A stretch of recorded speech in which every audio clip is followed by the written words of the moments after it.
everyone, thanks so much for joining me today. Today we're going to look at this card and we're going to look at altering our stamped images to make a bold, clean and simple card.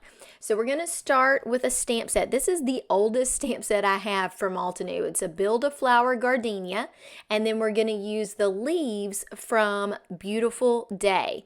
I've swatched some different colors and I really like this pink and gray combination, and I'm going to be using the background with one of Altenew's cardstocks called Spicy Yogurt. This is kind of like a grayish off-white and it has little flecks of color in it. I'm only going to be using the outline images. So I've got my outline of the gardenia and then I'm going to pull this outline of leaves. And I picked this leaf cluster because it had more of an outline than the one that comes with the gardenia set. So I'm going to stamp these images in black. You could use any color that you wanted to, but I'm going to use black because I have fine point black markers and this is going to be kind of a clean and simple card with not a whole lot of colors. So I'm going to stamp them. I'm not worried if I don't get the perfect stamped image because I'm going to be using a marker on these. So I just want to get the general idea and then I'm going to add in details with a pen or marker. So here's how these images look stamped on Spicy Yogurt. I pulled out every black pen that I could find that had a fine point, and I'm going to play with these and decide which one to me seems to work. What I end up choosing is based on the point. So I use a .01. So the only .01 markers that I have are Zig, and I will make sure I link to you what they are. But I'm going to use this and I'm going to start making sure, one, all my lines connect, and then two, I'm going to start darkening where I feel like shadows are. So I'm starting in the center of the flower because I feel like there is more like a shadow in the middle. You know, it gets darker towards the center, and I'm looking at where petals connect with each other. So you see how I'm following these lines. I'm going to zoom this in just a little bit more. Okay, with that zoomed in, I think you can see better. I'm making sure my lines connect, and then I want my darkest point to be where these things connect. So right here, there's kind of a broken line, and kind of think of it as like where there's a V. You want to create, see how I'm darkening this line right here, and I'm going to darken this, almost making little V's where there would be shadow. And so you can make these lines as thick as you want to. I am going to at least do them double width, and then I go back and I just play with this for a long time, adding extra depth. And it doesn't seem like it's much, but you will be amazed when I compare this one and the one that this was not done with, how much more bold and just how much that flower has so much more depth to it.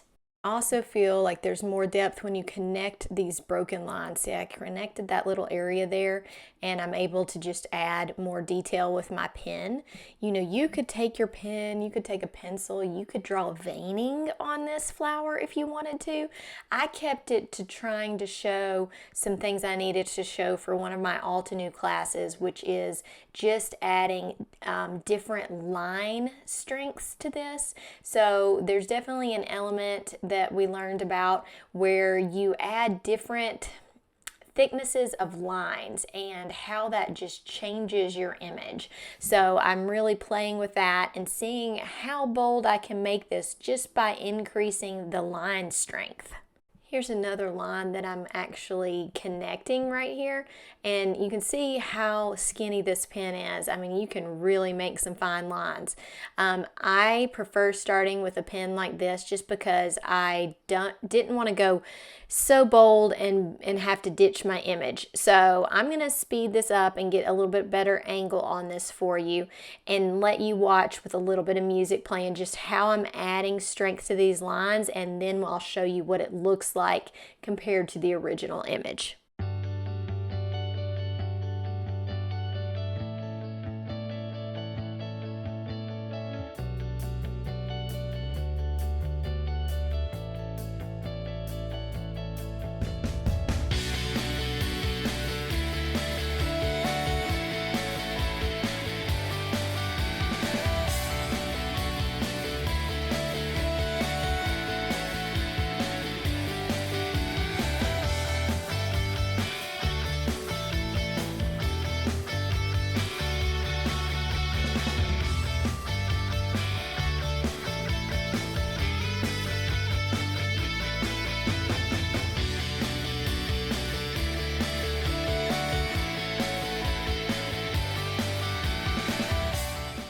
Okay, here's the difference in these two images. Tell me that you can tell the difference in those.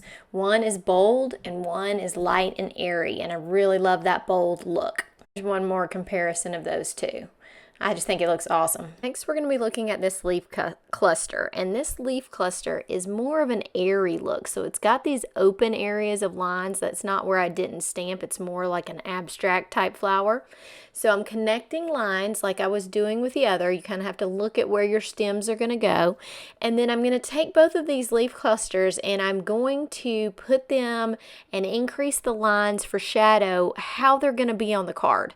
So I want to make sure that one of them is pointing to the left and one of them is pointing to the right, and then I'm going to correspond my shadows. I think that gives it a really cool look. So this one's going to be pointing towards the right, so my shadows are going to go on the right side because I'm acting like the sun is coming straight down from the sky. The first order of business is to connect all these lines. So I'm just making sure that everything is connecting because that'll help me make my shadows a little bit later. And if you mess some of this up, remember this is very small detail. Not many people with this super small line that you're creating are going to notice if you didn't connect where it seemed like that leaf should have gone. Now that I've connected all the lines, I'm going to start adding some veining where these are a little bit more abstract veins, and so I put some in some of the empty areas because I felt like it needed more, and then I'm going to start working on the shadowing. Because you've already seen me do shadowing on the flower, I'm not going to show this whole thing. I'm going to show you what it looks like at the end, and if you need more details on how to do this shadowing, I did the same thing. I did each corners where things meet. I made sure to make that very dark and then kind of lighter out from there. So like I said, from this cluster of leaves, the light is coming, if you're looking at it standing straight up right now, the light is coming from the top or from, I guess, the left side of it. So I'm trying to get the right side a little bit darker. Here's the difference in the two. So the one on the top is going to be laying this way on the card. So you see how I've put its shadow that direction.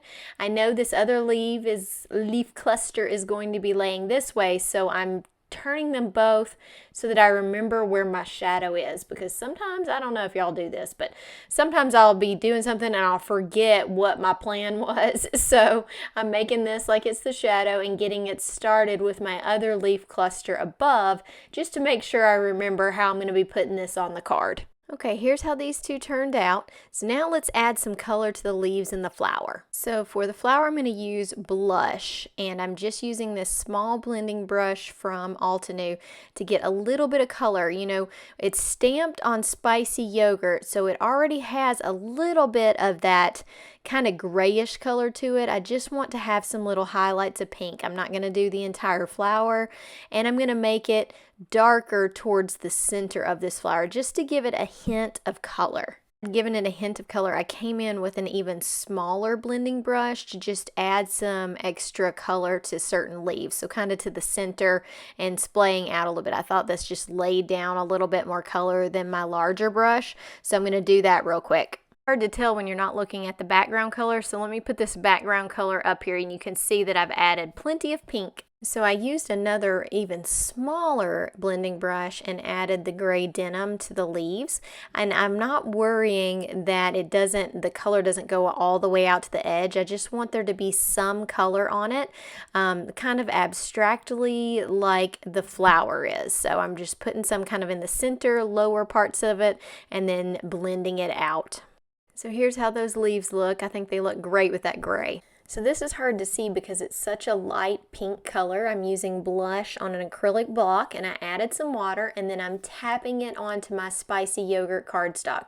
Now spicy yogurt already has some different flecks of neutral color in the background, but I'm adding this pink, and that really just gives it a little pop. It's just hard to see in this video. I also added some of this jet black ink spray. I never get the small drops when I'm spraying it, so I'm just going to put it directly on my acrylic block and splatter it from there. I will add just a little bit of water to it. Here's how that splatter's looking. So you can see it's definitely on there, and now I'm going to add just a little bit of sparkle to this. And last, I'm going to use the Altenew metallic watercolor in this silver color.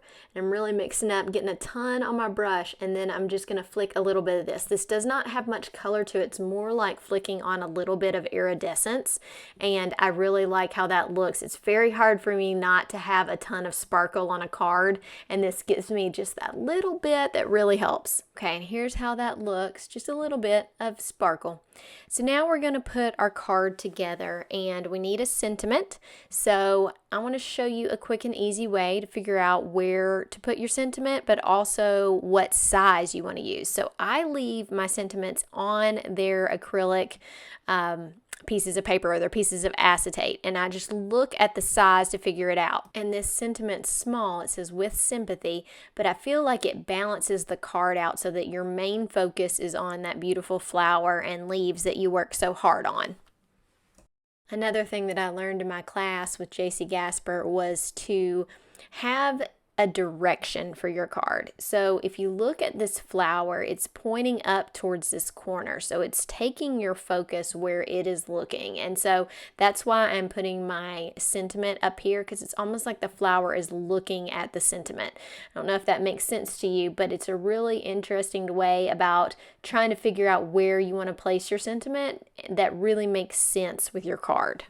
Okay, I have one more tip for this video, and really it's just a trial and error kind of thing that I have done many times, and it's using this metallic thread. So if you're using thread on your card, it's wrapped around that teeny spool, so it's got some curl to it.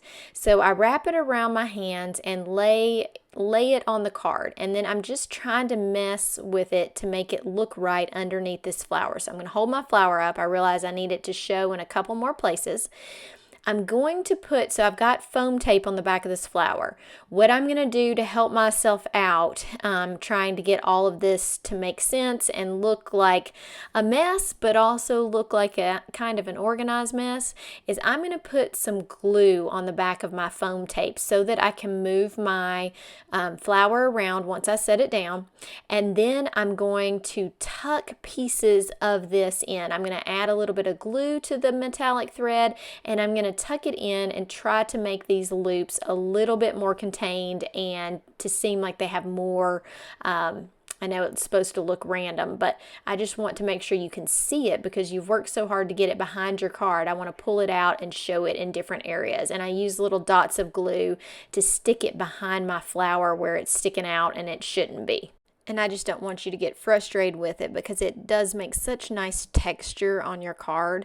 So I think you always need some type of tweezers. And then if you could use a little small dot of glue that you can stick behind your flower. And then once you've got all of your edges that you want tucked in, I just take a pair of scissors and snip off the end of it and stuff it underneath my flower. Sometimes I need a little bit of glue to do that. But you see, I kind of stuffed these under, and then I'll cut off any little edges that don't need to be sticking out because I don't like to see that edge at the end. So I hope you will try adding some of these bold lines to your stamp sets and see what you think about the results. I really love how it turned out. I think it's a great, simple sympathy card that somebody will really appreciate. So I hope that you enjoyed this video. Thanks so much for being here with me today. If you haven't done it yet, hit that subscribe and like button and make sure that you go through the description for all the links to the products.